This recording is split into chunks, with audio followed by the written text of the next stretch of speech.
আসসালামু আলাইকুম, সবাই কেমন আছেন? তো সকাল সকাল চাচাকে নিয়ে চলে আসলাম মাছ ধরার জন্য।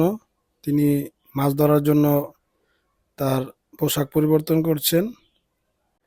মাছ ধরার আগে কাকা পুরো পুকুরের পাড়গুলা ভালোভাবে পরিষ্কার করে নিচ্ছে, যেন সঠিকভাবে জালটা ফেলা যায়, যেন মাছগুলো ফসকে অন্যদিকে চলে না যায়।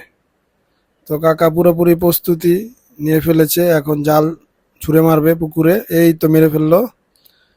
তো প্রথমেই একটা বড় হুইল মাছ ফাঁকা জালের ভিতর দিয়ে বাইরে চলে গেছে। তো আমরা ভাবছিলাম যে হয়তো হুইল মাছটা ধরা পড়বে, কিন্তু না। কাকা আবার বাসায় চলে গেলেন, তার ঘন জালটা আনতে গেলেন, যেন বড় হুইলটা কিটা ধরা পড়ে। তো আমরা একে একে অনেক মাছ ধরে ফেললাম, আর বেশিরভাগ মাছ এই লাইলন টিকা মাছ।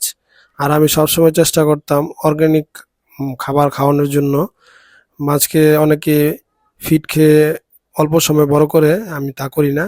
আর এদিকে আমার মা তাজা মাছ পেয়ে কাটতে বসে পড়েছেন। তিনি আমাদেরকে বাসায় নিয়ে তাজা তাজা মাছ ভেজে খাওয়াবে সেজন্য। আর একটা বড় হুইলটাকি যেটার কথা বলেছিলাম, সেটাই যে দেখেন, কাকা বলল এটা এক এক পিসি নাকি 1,000 টাকা বিক্রি করা যাবে। তো এই যে দেখছেন সব তাজা মাছ। তো সবাই ভালো থাকবেন।